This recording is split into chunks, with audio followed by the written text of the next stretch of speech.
Well, our top story, as wildfires continue to devastate the historic town of Lahaina in Hawaii, the death toll due to the ferocious wildfires continues to rise. According to a Maui County official, at least 53 people have been reported dead and 1,000 others have been evacuated. Fanned by winds from a faraway hurricane, multiple neighborhoods and treasured wildlife has been burned to the ground. Officials earlier warned the death toll could continue to go up, with multiple fires on the island still burning and teams spreading out to search charred areas.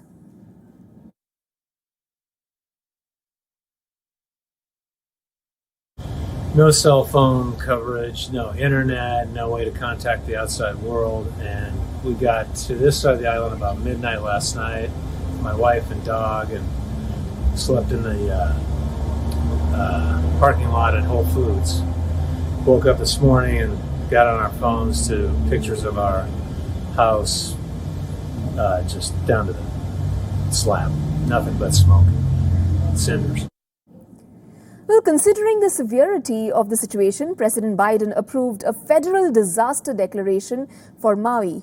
The move makes federal funding available to people on the island affected by the fires.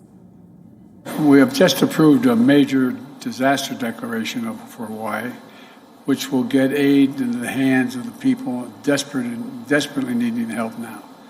They've lost, anyone who's lost a loved one whose home has been damaged or destroyed is going to get help immediately. And I've directed that we surge support to these brave firefighters and first responders and emergency personnel working round the clock there, risking their lives. Engulfing the town of 13,000 residents, the wildfires, which began on Tuesday night, took most of Lahaina's residents and visitors by surprise, forcing some to run for their lives and jump into the ocean to escape the fast-moving inferno. According to the Coast Guard, at least 17 people were rescued from the water, and over 40 survivors were moved ashore. The Coast Guard currently has no reports of missing persons in the water.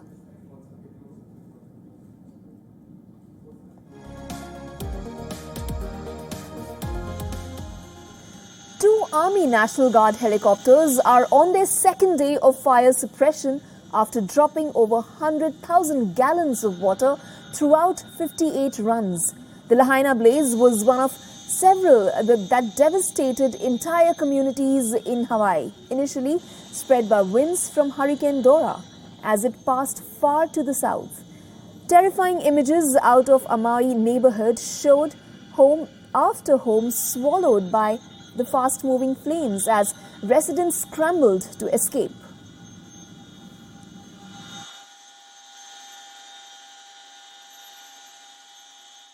I think, yeah, it was scary seeing driving through. You couldn't see any structures of the buildings were gone. It looked like a bomb went off. All the cars with full gas tanks that reached the fire there exploded. And, you know, what we saw before we even knew what was going on was, like you said, the smoke, but then 70-mile-per-hour winds. We just thought it was really windy.